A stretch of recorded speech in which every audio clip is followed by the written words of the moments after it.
오늘 우리에게 주시는 하나님의 말씀은 창세기 22장의 말씀입니다. 지난주 우리가 창세기 12장의 첫 부르심을 들었는데요, 마지막 아브라함의 일대기 좀 빨리 진행합니다. 마지막 하나님께서 아브라함에게 역사하셨던 그 마지막 클라이맥스의 그 부르심을 같이 함께 나누고자 합니다. 창세기 22장 1절에서 18절까지 말씀을 같이 함께 읽겠습니다. 창세기 22장 1절에서 18절 말씀입니다. 제가 먼저 읽습니다. 이런 일이 있은 후 하나님께서 아브라함을 시험하셨습니다. 하나님께서 아브라함에게 말씀하셨습니다. 아브라함아, 그가 대답했습니다. 예, 제가 여기 있습니다. 여호와께서 말씀하셨습니다. 내 아들, 내가 사랑하는 내 외아들 이삭을 데리고 모리아 땅으로 가서 내가 네게 지시하는 산에서 그를 번제물로 바쳐라. 아브라함이 다음날 아침 일찍 일어나 나귀의 안장을 얹고 하인 두 사람과 그 아들 이삭을 준비시켰습니다. 번제에 쓸 나무를 준비한 후 하나님께서 지시하신 곳을 향해 떠났습니다. 3일째 되던 날 아브라함이 눈을 들어 그곳을 멀리 바라보았습니다. 그가 하인들에게 말했습니다. 너희는 나귀를 데리고 여기 있으라. 나와 아이는 저기 가서 경배한 다음 너희에게 함께 돌아오겠다. 아브라함이 번제에 쓸 나무를 자기 아들 이삭의 등에 지웠습니다. 자기는 불과 칼을 들고 둘이 함께 걸어갔습니다. 이삭이 자기 아버지 아브라함에게 말을 걸었습니다. 아버지. 아브라함이 대답했습니다. 왜 그러느냐, 내 아들아. 이삭이 말했습니다. 불과 나무는 여기 있는데 번제로 드릴 양은 어디 있나요? 아브라함이 대답했습니다. 내 아들아, 번제로 드릴 양은 하나님께서 친히 준비하실 것이다. 두 사람은 함께 계속 길을 갔습니다. 그들이 하나님께서 말씀해 주신 곳에 이르자 아브라함이 그곳에 제단을 쌓고 나무들을 잘 쌓아 올렸습니다. 그런 다음 자기 아들 이삭을 묶어 제단 위에 쌓아놓은 나무 위에 눕혔습니다. 아브라함이 손에 칼을 들고 아들을 죽이려고 했습니다. 그때 여호와의 천사가 하늘에서 아브라함을 불렀습니다. 아브라함아, 아브라함아. 그가 대답했습니다. 제가 여기 있습니다.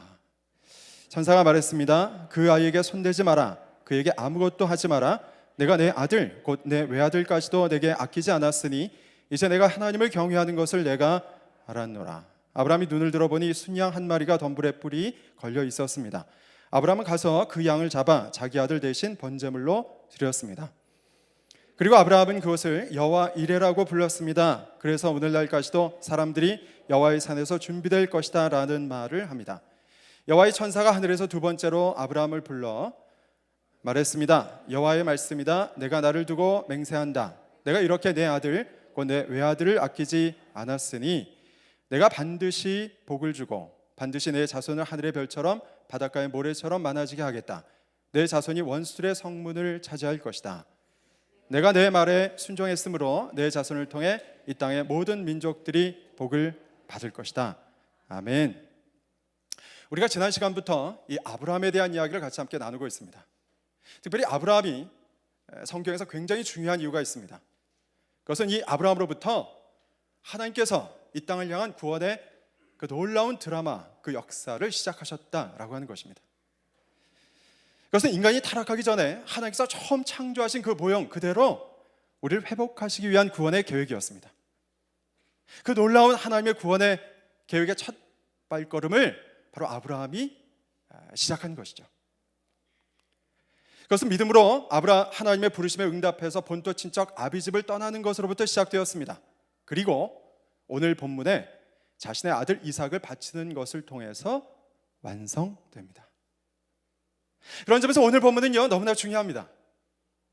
우리가 이 땅에서 걸어가야 될 그 믿음의 여정, 하나님의 구원, 우리 존재 자체를 복되게 하시는, 그것을 경험하고 누리고 우리의 삶이 복이 되는 그 비결이 무엇인가?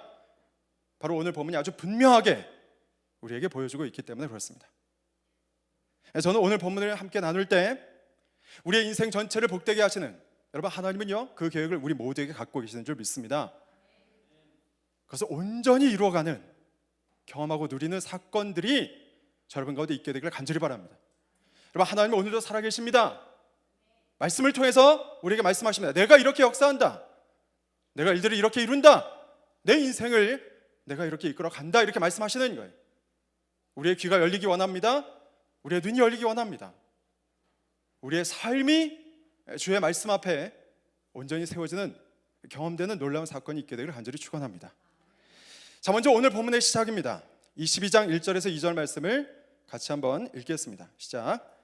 이런 일이 있은 후 하나님께서 아브라함을 시험하셨습니다.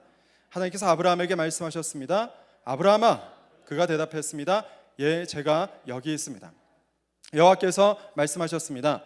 내 아들, 내가 사랑하는 내 외아들 이삭을 데리고 모리아 땅으로 가서 내가 내게 지시하는 산에서 그를 번제물로 바쳐라. 오늘 본문은 이런 일이 있은 후라고 하는 말로 시작이 됩니다. 이런 일이라고 하는 것은 어떤 것인가? 아브라함이 하나님의 부르심을 듣고 자신의 본토 친척 아비집을 떠나서 가나안에 정착하면서 살아왔던 그 모든 시간들을 다 얘기하는 것입니다.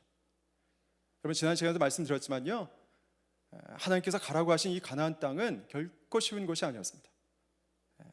안전과 생명의 수많은 위협 가운데 그냥 그대로 노출되는 것이었어요. 정말 하나님을 의지하지 않고는 살아갈 수 없는 곳이었습니다. 자, 그런데 그 숱한 고난과 역경을 딛고 말이죠, 여러분, 창세기 21장에 보면, 이 22장 바로 앞에 보면 하나님께서 놀라운 그의 삶의 반전의 역사를, 그 믿음의 역사를 이루어 주시는데, 첫 번째는 이삭을 낳게 하신 것입니다. 이 사라의 태가 닫혀 있었는데 말이죠, 이 불가능한 그것을 하나님께서 이루어 주신 것이죠. 그리고 나아가서요, 가나안의 정착민들 가운데 그들이 우뚝 그 이주민으로서 여러 가지 위협과 그 해대는 많은 것들이 있었지만, 그 가운데서 그들을 아무도 범접할 수 없도록 그들을 분명하게 세우시는 역사가 있었습니다. 21장에 보면 아비멜렉 왕이요 찾아옵니다. 하나님께서 당신과 함께 계심을 내가 알았노라. 두려운 거예요. 이렇게 이런 모든 시간들이 지나고 난 이후를 얘기하는 것이죠. 인간적으로 보면, 어떻게 보면 아브라함 입장에서는요, 이제는 더 이상 바랄 것이 없는 그런 상황이었습니다. 이제 우리 가문에 내가 할 일은 다 끝났구나, 이렇게 생각할 수 있는 그런 때였어요. 그런데 그때 하나님께서 아브라함을 부르시는 것입니다. 여러분, 아브라함의 일생에 하나님께서 부르신 사건은요, 정확하게 두 번입니다. 그 일생의 전체에 획기적인 사건을 만들었던 그 부르심, 그 두 번째 부르심이 오늘 본문에 나오는 것이죠. 자, 중요한 것이 있습니다. 이 부르심을 통해서 오늘 본문 16절에서 18절에 보시면, 처음에 하나님께서 부르셨을 때 약속하셨던 그 축복이 다시금 선언되는 것을 볼 수 있습니다. 근데 이것은요, 다시 선언되는 차원이 아닙니다. 아브라함의 전 일생을 보면 7번 이 약속을 거듭해서 말씀해 주시는데, 오늘 22장의 부르심의 사건에 하나님께 온전히 아브라함이 응답하고 난 이후에는요, 이것을 더 이상 언급하지 않으십니다. 무슨 말입니까? 오늘 본문의 22장의 부르심, 그리고 그 부르심에 대한 온전한 응답은 하나님의 축복을 그에게 완전히 이루게 하는 그 사건이었다라고 하는 것이죠. 그런 점에서 이 22장이 너무나 중요합니다. 여러분, 하나님께서 우리 모든 사람들에게 주고자 하시는, 여러분, 아브라함은요, 우리 믿음의 조상입니다. 우리 모든 사람들이 그 뒤를 따라가고 있는 거예요. 우리 모든 사람들에게 그 동일한 복을 약속하셨습니다. 중요한 것은 그 복을 아브라함처럼 어떻게 우리가 누릴 수 있겠는가라고 하는 것이죠. 여러분, 오늘 이 부르심에 온전히 아브라함처럼 응답해서요, 주님의 복이 온전히 내 삶 가운데 체험되고 경험되는 사건들이 여러분 가운데 있게 될 간절히 바랍니다. 하나님 믿습니다. 그렇게 될 것입니다. 늘 언제나 그냥 이렇게 미래 어느 때만 기대하고 그냥 막연하게 믿는 것이 아니라, 진짜 그렇군요, 이것이 바로 하나님께서 나에게 축복하신 그런 것이군요. 와, 인생이 이렇게 놀라운 것입니까? 이 놀라운 환희와 감격이 여러분 가운데 있게 되기를 간절히 바랍니다. 자, 그렇다면 이 놀라운 축복이 어떻게 우리 가운데 경험될 수 있을 것인가? 어떻게 이것은 우리의 삶에 이루어지는 것인가? 그것은요, 다른 것이 아니라 바로 오늘 본문에 말씀하신 것처럼 하나님께서 아브라함에게 이삭을 바치라고 하신 사건을 통해서 이루어집니다. 이 사건이 너무나 중요해요. 그래서 이 사건이 무슨 사건인지를 우리가 알 필요가 있습니다. 도대체 이 아브라함에게 이삭을 바치라고 한 사건이 무슨 사건인가? 왜 이 사건이 온전히 이루어졌을 때 아브라함의 삶에 진짜 하나님께서 주고자 하는 그 축복들이 온전히 이루어졌는가라고 하는 것이죠. 자, 그것은 첫 번째, 하나님께서 아브라함에게 이삭을 바치라고 하신 사건은요, 아브라함의 인생 전체를 복되게 하신 이 사건은 하나님 앞에서 홀로 싸워야 하는 고독한 영적인 믿음의 싸움을 싸우라 이렇게 말씀하신 것입니다. 여러분, 하나님께서 아브라함이 그 하나님께 이삭을 바치는 그 사건은요, 하나님 앞에 홀로 고독하게 자신만이 싸워야 되는 그 믿음의 영적 싸움을 싸워 나가는 데서부터 이루어진 것이었습니다. 하나님 아브라함에게 그것을 명령하신 거예요. 여러분, 본문에서 하나님께서 뭐라고 명령하십니까? 내 아들, 내가 사랑하는 내 외아들 이삭을 번제물로 바치라 이렇게 말씀하셨어요. 여러분, 여기에서 우리가 좀 의문을 좀 가져야 됩니다. 이 성경을 좀 알면 아브라함의 자녀가 이삭밖에 없지 않다는 것을 우리는 압니다. 이스마엘도 있었고요, 먼저 태어났고요, 이후에도 사레가 죽고 난 다음에 얻은 그 아내를 통해서 자녀들이 더 있었습니다. 외아들 하나밖에 없다 이렇게 생각하시면 안 됩니다. 있었어요.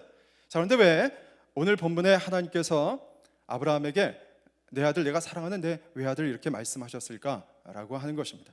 이것은요, 아브라함에게 있어서 이 이삭이라고 하는 아들이 어떤 존재인가를 아주 잘 드러내줍니다. 이삭은 아브라함에게 무엇과도 바꿀 수 없는 소중한 존재였습니다. 하나님께서 외아들이라고 얘기했을 때는요, 그 단어는 이런 뜻이 있습니다. 무엇과도 바꿀 수 없는 소중한 그런 존재였다라고 하는 것이죠. 아브라함에게 이삭은 그런 존재였습니다. 특별히 당시의 고대 근동에서 이 가족이라고 하는 그 가족은요, 나와 가족과 나누어질 수 없는 어떤 것이었습니다. 이 공동체, 지금은 개인주의 시대 아니겠습니까? 근데 과거에는요, 가족 이거는 다 하나인 거예요. 그 가운데 장남은요, 가족의 모든 희망과 꿈이라고 할 수 있습니다. 그런 아들이 바로 이삭이었던 것이죠. 다시 말해서 아브라함에게 이삭은 자신의 전 존재와 같은 그런 존재였다라고 하는 것입니다. 그런 이삭을 하나님께서 번제물로 바치라 이렇게 말씀하신 거예요. 이것은 단순히 아들을 산 제물로 바치라고 하는 것이 아니었습니다. 너의 전부를 나에게 드려라 이렇게 말씀하시는 거예요. 너의 전부를 나에게 드려라. 그러니까 아브라함이 이삭을 내리칠 때는요, 그냥 자신의 아들이 죽는 게 아닙니다. 내 자신이 죽는 사건이었어요. 내 자신의 전 존재였기 때문에. 더불어 본문에 이 하나님의 명령을 원어로 보면요, 그 뉘앙스가 아주 분명해지는데 그것은 이런 뉘앙스입니다. 이 하나님께서 주신 명령은요, 다른 누가 이 명령을 수행하지 못하고 오직 아브라함 너만이 이 명령을 수행해야 한다 이런 뜻이 있습니다. 어느 누구에게도 이것은 해당되지 않는다. 너에게 해당된다 말씀하시는 거예요. 이 명령은 오직 네가 내 앞에서 수행해야 될, 홀로 고독하고 외롭게 해야 될 그런 명령이다라고 하는 것이죠. 무슨 말인가? 오늘 본문에서 아브라함이 이삭을 하나님께 번제물로 바치는 사건은요, 아브라함이 자신의 전 존재를 두고 하나님 앞에서 홀로 고독하게 싸워야 되는 그 영적인 싸움이었다라고 하는 것이죠. 바로 이것이 하나님께서 아브라함에게 이삭을 제물로 바치라라고 하는 명령이었습니다. 중요한 것이 있습니다. 이것이 바로 아브라함이 자신의 전 인생을 진정으로 복되게 하기 위해서 싸워야 되는 가장 중요한 싸움이었다라고 하는 것이죠. 여러분, 여기에서 우리가 깨닫게 되는 한 가지 사실이 있습니다. 우리의 인생을 복되게 하는 가장 결정적인 열쇠는요, 외적인 환경이나 상황이나 사람들에게 달려있지 않다라고 하는 것입니다.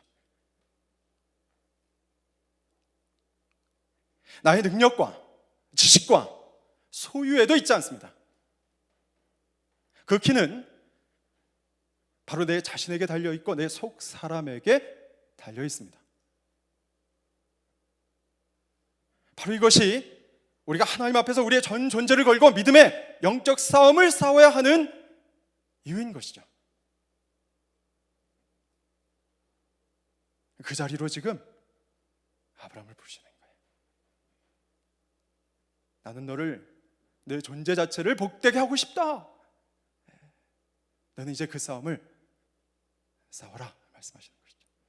여러분, 제가 최근에요, 그 아침에 이렇게 큐티 시간을 가지면서요, 얼마나 좋은지 모릅니다. 아침에 그 시간이 막 기다려지고 제 인생 가운데 가장 행복한 시간입니다. 그래서 아침에 이제 새벽 기도를 딱 마치면요, 바로 저는 그냥 운동 갑니다. 이번 주는 뭐 운동을 많이 하진 못했지만 한 2번 정도 했는데, 하여튼 하고 나서 이제 중요한 건 이제 샤워를 하고 깨끗하게 몸을 그리고요 그 커피가 좀 필요합니다. 그래서 아침이라 제가 최근에 발견한 놀라운 복된 소식이 하나 있습니다, 여러분. 그 맥도날드에 미디엄 아이스 커피가 스몰보다 더 싸다는 사실 아십니까, 여러분? 할렐루야! 어떻게 이런 일이? 저도 몰랐어요. 늘 스몰만 시켰는데 말이죠. 갑자기 그 직원이 뭐라 그러는 거예요. 그래서 미디엄이 더 싸대나 뭐래나 뭐 하여튼 그래서 미디엄을 시켰는데 이게 1불밖에 안 하는 겁니다. 그래서 텍스가 붙어서 1.09불입니다. 할렐루야! 이 깊은 비밀을 하여튼 이걸 딱 받아들고요. 그리고 이제 제 자료를 딱 옵니다. 그리고 또 한 가지가 있습니다. 이걸 딱 받아들고 한 모금 하면 이제 정신 탁 깨는데 거기에 또 배경이 좀 있어야 됩니다. 그래서 제가 유튜브 보니까 좋은 게 많은데요. 그 저희 노하우를 알려드리면 가을에 듣기 좋은 세미 클래식 뭐 이런 게 있습니다. 세미 클래식이 있습니다. 거기 보면은 제일 먼저 나오는 게 미션이에요. 쫙 장엄하지 않습니까? 그걸 쫙 들으면서 성경 말씀을 묵상하면 진짜 그 시간이요 너무나 행복합니다. 내가 왜 이 시간을 몰랐는가?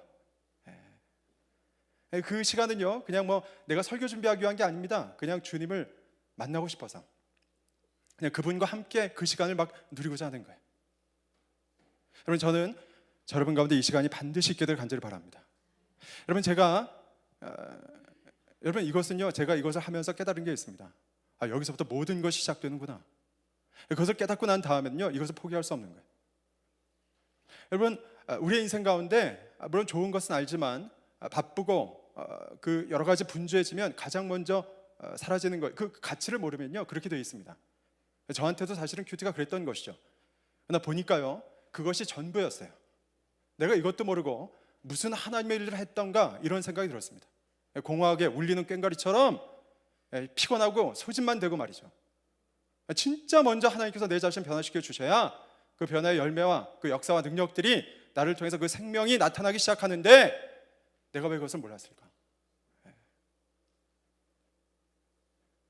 여러분 이 아브라함은 믿음에 혼자 싸워야 되는 근데요 사실은 이것은 축복입니다. 모리아 산으로 부르시는 것은 하나님의 축복인 줄 믿습니다. 좋은 것을 예배해 두고 우리에게 부르시는 거예요. 어떻게 보면 바쁜 와중에 그 시간을 낸다는 건 굉장히 힘든 일일 수 있습니다. 왜 나를 안 그래도 바쁜데 그것까지 나에게 의무를 지우십니까? 그게 아닙니다, 여러분. 그 싸움에는 하나님께서 예비해 주신 그 정상에서 맛볼 수 있는 그 축복이 있는 줄 믿습니다. 이제 그 싸움을 싸워 나가라 이렇게 말씀해요. 나는 너 전 존재를 복되게 하고 싶다. 이상만 주고 너의 필요한 것들을 거기서 끝나는 것이 아니라 내가 주고자 하는 것은 비교할 수 없는 상상할 수 없는 것이 내가 전 존재를 복되게 하는 너로 말미암아서 내 주변의 모든 사람들이 복되게 되는 할렐루야. 자, 두 번째로 이 아브라함에게 이삭을 번제물로 바치라고 하나님께서 명령하신 것은요 우리 자신의 죄에 대한 것입니다. 해결해야 될 죄의 문제가 있다는 거예요. 다른 말로 하면 죄값을 치르라 말씀하시는 것입니다. 오늘 본문을 볼 때 놀라운 것이 하나 있습니다. 그것은요 아브라함의 태도입니다. 우리 본문 3절 말씀을 같이 한번 읽겠습니다. 시작. 3절 말씀 시작. 아브라함이 다음날 아침 일찍 일어나 나귀에 안장을 얹고 하인 두 사람과 그 아들 이삭을 준비시켰습니다. 번제에 쓸 나무를 준비한 후 하나님께서 지시하신 것을 향해 떠났습니다. 여러분 성경 읽다 보면요 좀 이렇게 받아대는 그런 구절들이 있습니다. 하나님께서 명령하셨다고는 하지만 그냥 그렇게 성경에 기록되어 있기도 내가 믿지만 도대체 왜 이런 말씀을 하셨고 왜 이런 명령을 하셨고 이 납득되지도 않고 말이죠. 그 중에 대표적인 본문 중에 하나가 바로 오늘 본문 이야기 아니겠습니까? 어떻게 하나님께서 말이에요 자기 아들을 이방의 신이나 하는 것들을 그런 것들을 번제물로 바치라고 얘기하셨을까? 우리 입장에서는요 도저히 이해 안 됩니다. 도대체 하나님이 어떤 분이신가? 하나님에 대한 생각마저도 굉장히 힘들 수 있어요. 자, 그런데 놀라운 것은요 정작 우리는 이런데 아브라함을 보면 그 말씀에 대해서 전혀 거부하거나 이상하게 생각하거나 납득하기 어려운 어떤 그런 것들을 생각하지 않고 아무런 말씀 없이 이렇게 묵묵하게 순종하며 나아갔다라고 하는 것이죠. 여러분 그런 얘기가 있습니다. 돌아가신 하영조 목사님께서 예전에 이제 성경 공부를 할 때요, 이 마태복음에 이 마리아가, 처녀 마리아가 예수님을 잉태하는 장면을 같이 함께 공부하게 됐는데, 이 초신자들 이분들이 이제 같이 모여서 있다가 갑자기 어떤 분이 그러는 거예요. 나는 도대체 이걸 도저히 믿을 수가 없다는 거죠. 어떻게 처녀가 아들을 낳느냐, 잉태하느냐, 임신하느냐. 그랬더니 거기에 옆에 계셨던 그 코미디언, 누구죠? 곽규석. 하여튼 뭐 옛날 분이신데 여러분 아실지 모르겠습니다. 그분이 딱 그러시는 거예요. 아니, 마리아 남편 요셉도 가만히 있는데 왜 당신이 난리야?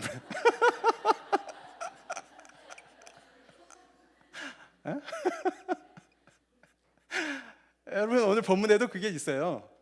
정작 아브라함은 우리는 뭘 하나님이 이루신가 말이에요. 만약에 우리가 그 말씀을 들었으면 이거 하나님 말씀 맞나? 의심했을 것입니다. 그런데 아브라함을 보면 그러지 않았다는 거예요. 어떻게? 그냥 믿음이 좋아서 믿습니다 이래서 그랬을까? 그렇지 않죠. 아브라함의 행동을 보면요, 이것이 하나님의 음성이라고 하는 분명한 확신이 있었습니다. 하나님의 말씀이라는 분명한 확신이 있었기 때문에 자신이 순종하며 나아갔던 것이죠. 이것은 다른 것이 아닙니다. 아브라함은 하나님의 명령이 어떤 뜻인지 너무나 명확하게 알고 있었어요. 그것은 바로 너의 죄값을 치르라 라고 하는 명령이었습니다. 치러야 될 죄값이 있다는 거예요. 그래서 내가 받겠다 이렇게 말씀하시는 음성으로 들었던 것이죠.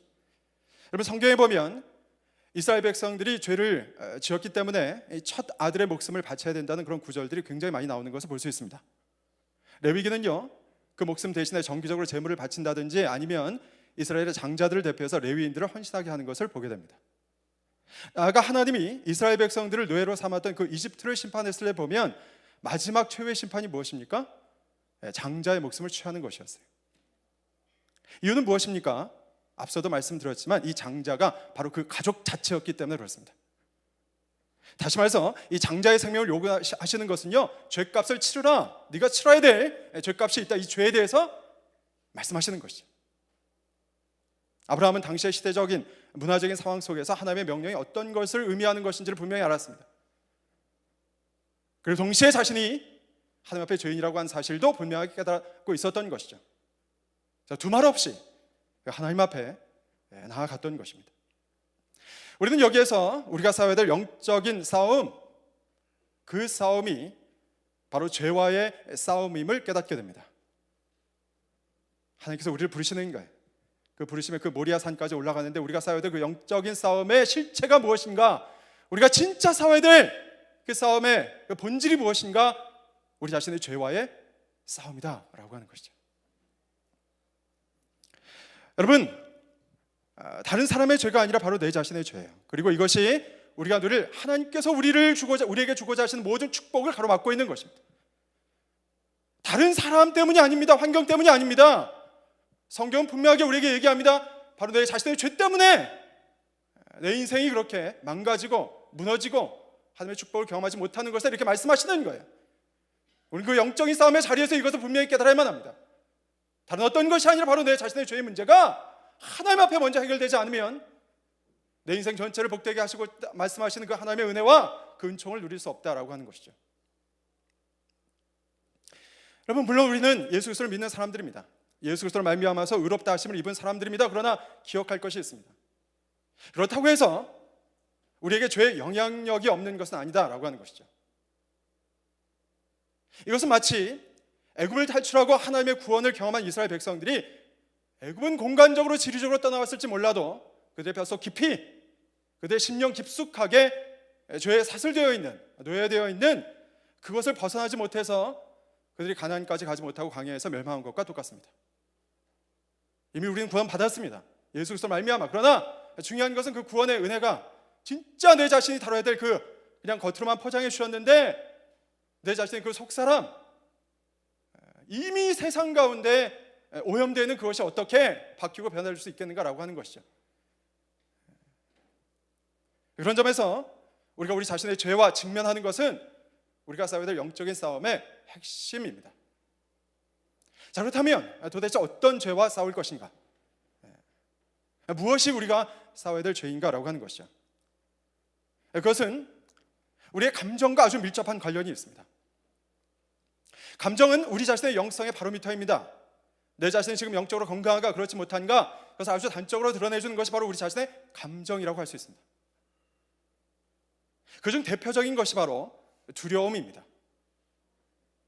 여러분, 인간의 근본에 여러 가지 수많은 감정들이 있지만 그 중에서 가장 강력한 감정이 있는데 그것이 무엇이겠습니까? 바로 두려움입니다. 두려움의 감정이 모든 사람의 그 무의식에, 의식, 무의식 그 기반에 단단하게 사로잡고 있는 것이죠. 우리가 그렇게 분주하게 바쁘게 많은 것들을 희생하면서, 심지어 자기 자신까지 희생하면서 살아가는 그 배후에는, 심지어는 하나님께서 금하신 것까지도 우리가 그 죄의 그 범위를 넘어가는 그 배후에는요, 바로 다름 아닌 이 두려움이 있습니다. 두려운 거예요. 물론 건강한 두려움은 우리에게 적당한 긴장과 활력을 줄 수 있지만, 우리 내면에 어떤 상처나 어떤 것으로 인해 깊이 새겨진 그 두려움은요, 우리를 그 두려움에 종노릇하게 만듭니다. 그래서 두려움이 우리의 인생을 이끌어가는 거예요. 죄에 사로잡히게 만들어버리는 것입니다. 때로 그것은요, 우리가 너무 사랑하는 어떤 대상 때문일 수도 있습니다. 우리가 하나님보다 어떤 것을 더 사랑할 때 우리에게는요, 그 사랑하는 것을 잃을까 봐 어느 순간 두려움이 우리의 심령에 사로잡힐 수 있어요. 그 두려움이 우리의 인생을 이끌어가는 것입니다. 성경이 이 모든 것들을 우상이라고 얘기합니다.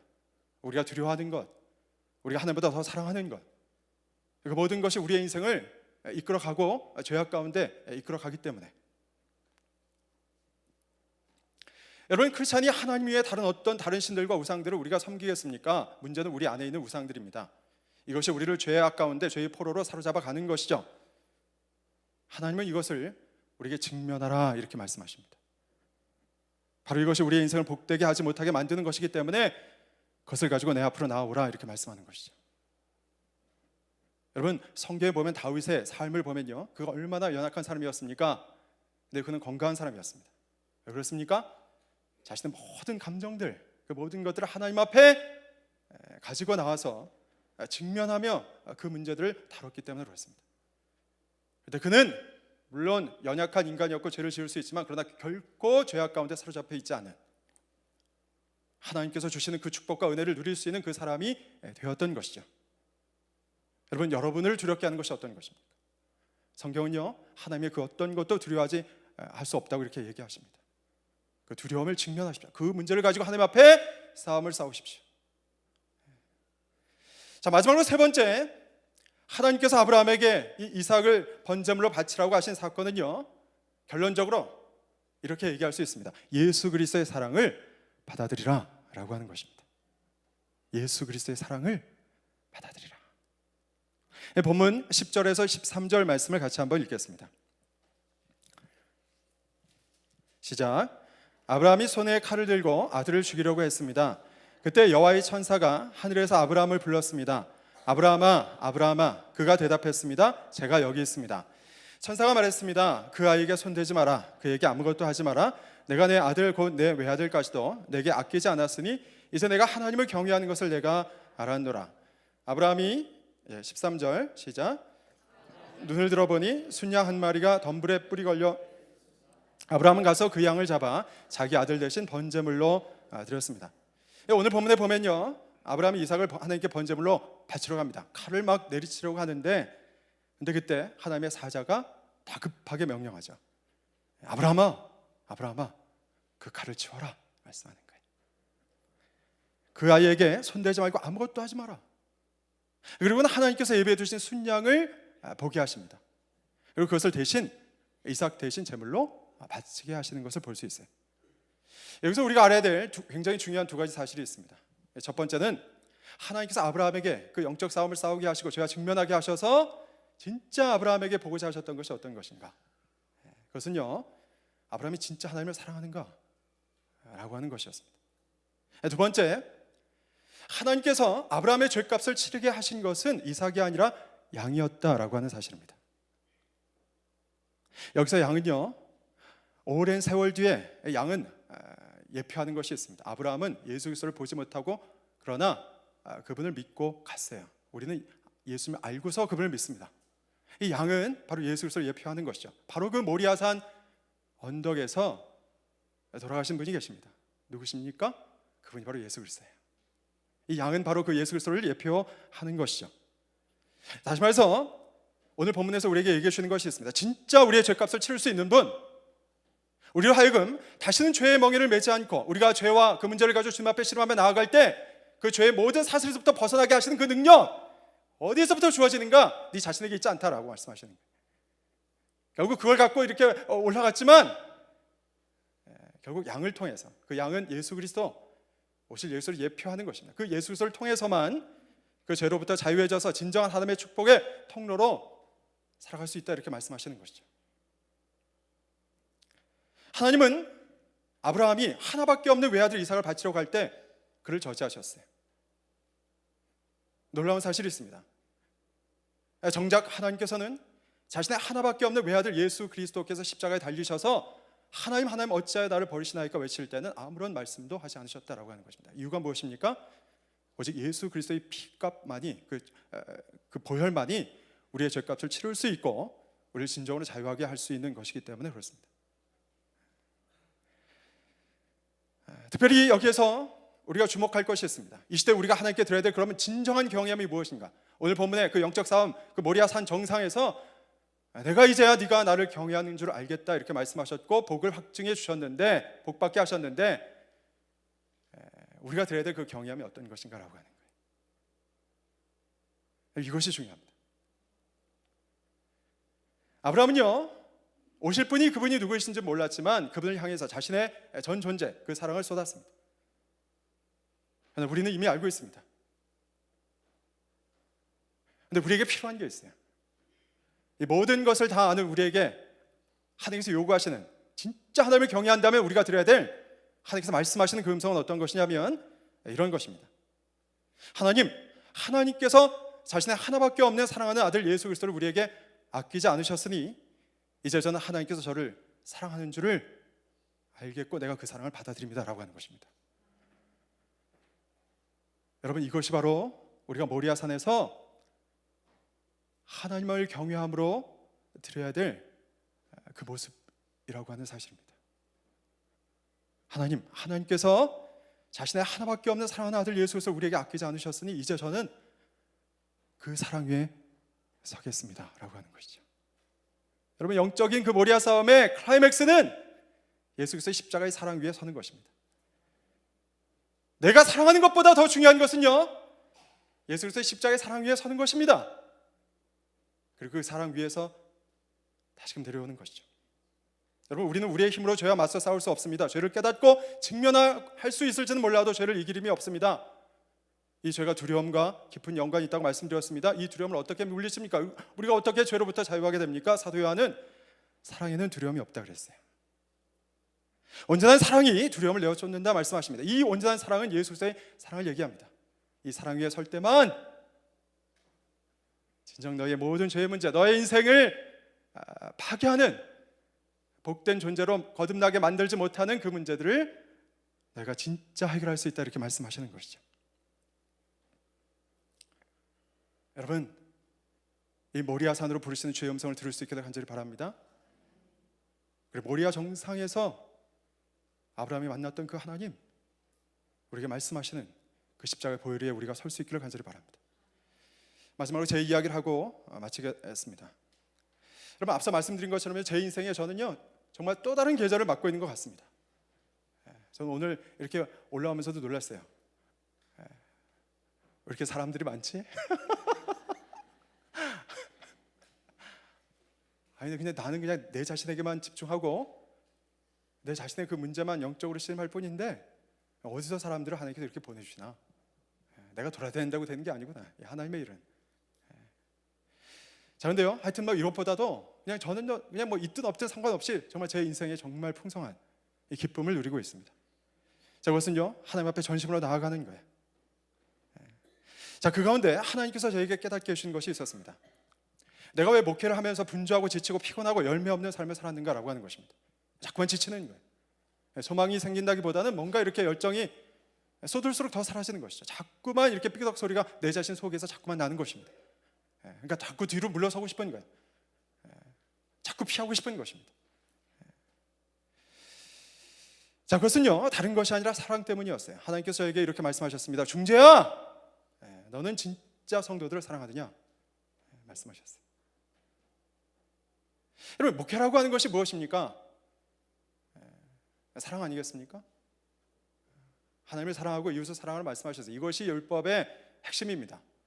그 사랑으로 하는 모든 것들이 바로 목회라고 할 수 있고 하나님의 일이라고 할 수 있는 것이 아니겠습니까? 근데 만약에 내가 사랑이 없는데 그것을 흉내낸다고 한다면 얼마나 인생이 피곤하겠느냐 말이죠. 사랑은요, 그 안에 사랑이 있으면요 눈빛과 이 모든 것들로 다 드러나게 되어 있습니다. 사랑이 없는데 그걸 하려고 하면 이것만큼 힘든 게 없는 것이죠. 네가 진짜 사랑하느냐? 보다 더 중요한 것이 있습니다. 그것은 그 사랑이 없는 이유가 무엇인지를 깨닫게 해주신 것이었어요. 그것은요 내가 더 수고하고 애쓰고 노력하지 않아서가 아닙니다. 그것은 다른 것이 아니라 내가 내 자신을 사랑하지 않고 있는 거예요. 여러분, 성경은 내 이웃을 내 몸과 같이 사랑으로 말씀하십니다. 내가 내 자신을 온전히 사랑할 수 있을 때 그 사랑이 내 주변에 흘러가기 시작하는 것이죠. 이것이 하나님의 사랑의 원리입니다. 내 자신을 사랑하지 않는데 어떻게 그 사랑이 흘러가느냐라고 하는 것이죠. 이게 도대체 무슨 말인가 처음에는 의아했어요. 제가 생각해 보니까 가장 사랑할 수 없는 사람이 바로 내 자신이었습니다. 남들은 몰라도 나는 압니다. 하나님은 아시고요, 나는 압니다. 얼마나 내 자신이 부끄럽고 수치스럽고 냄새나는 존재인가? 남들이 얘기 안 해도요 내가 잘 압니다. 시간이 갈수록 더 좋아지느냐? 그렇지 않습니다. 인간의 연약함에 직면하게 되면 내가 얼마나 스스로를, 내 자신 존재가 사랑할 수 없는 이런 존재인가를 깨닫게 되는 것이죠. 그래서 남들은 몰라도 내 자신은 겉으로는 얘기해도요 아닙니다. 사랑하지 않고 있는 거예요. 그래서 자꾸만 내 자신을 학대합니다. 일로서 학대하고 다른 외적인 것들로 학대합니다. 마치 그래야 사랑받을 수 있는 자격을 조금이라도 갖출 수 있는 것처럼 더 자꾸만 내 자신을 학대하는 것이죠. 문제는 그럴수록 더욱더 내 자신은 지쳐가고 망가져 간다라고 하는 것입니다. 방법은 다른 데 있지 않았어요. 바로 내 자신을 예수님의 십자가의 그 사랑 앞으로 나아가게 하는 것이었습니다. 그 사랑 안에서 내 자신을 바라보는 것입니다. 사람들의 시선과 판단과 말들과 생각과는 전혀 상관없이 주님의 십자가 앞에서만 내 자신을 세우는 것입니다. 저는요 이 영적인 싸움이 얼마나 중요한가를 깨닫습니다. 이거 아니면 답 없습니다. 이거 아니면요 내 사랑하는 가족들을 사랑한다는 이유로 그들을 힘들고 어렵게 만들 수 있어요. 진짜 주님의 사랑 안에서 내가 세워지지 않으면, 그 씨름이 이루어지지 않으면 문제는 뭡니까? 예수님 이미 우리에게 사랑해 주셨습니다. 그걸 도저히 받아들일 수가 없는 거예요. 내 자신의 형편과 처지와 내 자신의 과거를 생각하면 이것이 받아들이지가 않는 것입니다. 이 싸움을 싸워야 돼요. 그 사랑 위에 서야만 합니다. 그리고 그 사랑 위에 설 때 내 자신이 온전히 세워질 수 있게 되는 것이고 내 주변의 사람들이 변화되기 시작하는 것이죠. 저는요 그 변화, 가장 큰 변화를 제 가족에서부터 봅니다. 여러분, 그 아빠는요, 아들은 아빠의 그림자입니다. 여러분, 내 자신의 모습이 아들에게 있습니다. 그러니까 내 자신이 사랑하지 못하면요 가장 먼저 나타나는 것이 아들과의 관계에서 뭔가 문제가 생기기 시작한다는 것입니다. 그것은 아들을 내가 더 많이 뭔가를 하지 않아서가 아닙니다. 여러분, 내 자신을 받아들일 수 없기 때문에 내 자신의 그림자 같은 그들을 받아들이지 못하는 거예요. 근데 이 싸움을 싸우기 시작하면서 제 아들과 자꾸만 뭔가 사건이, 좋은 의미에서 사건들이 생기기 시작하는 거예요. 그것뿐만 아닙니다. 제 주변의 사람들 가운데서 자꾸만 무엇인가가 마치요 그 나비들이, 꿀들이 그 꽃을 향해서 날아오듯이 자꾸만 와서 날아들고 그들이 변화를 받고 그들이 도전을 받고 그들이 감동을 받고 그들이 눈물을 흘리고, 나는 그냥 내 자신의 얘기를 했을 뿐인데 그들 가운데 이런 사건들이 일어나기 시작하는 거예요. 이것을 우리가 깨달아야 됩니다. 여러분, 저는요 이것을 저와 여러분 모두가 다 깨닫게 되기를 간절히 바랍니다. 이것이 우리를 복되게 하는 것입니다. 진짜 열매 맺게 하는 것입니다. 내 생명을 풍성하게 만드는 것이고 그것을 통해서 하나님의 영광이 드러나는 것이죠. 그 자리로 하나님께서 여러분을 부르십니다. 저와 같이 이제 모리아 산의 그 정상 위에 예수님의 십자가 앞으로 언제 나아갈 수 있는, 내 자신 존재뿐만 아니라 내 주변 모든 사람들이 나를 통해서 복되게 하시는 놀라운 역사를 경험하는 여러분의 삶이 될 수 있기를 축원합니다. 이 시간에 우리 같이 한번 기도하겠습니다. 기도하실 때 하나님, 우리 자신을 그 십자가 위에 세우기 원합니다. 모리아 산으로 부르시는 주의 음성을 듣게 해주시고 그 음성 앞에 온전히 하나님의 영광과 능력을 경험케 해주시옵소서. 우리 같이 한번 기도하겠습니다. 세상은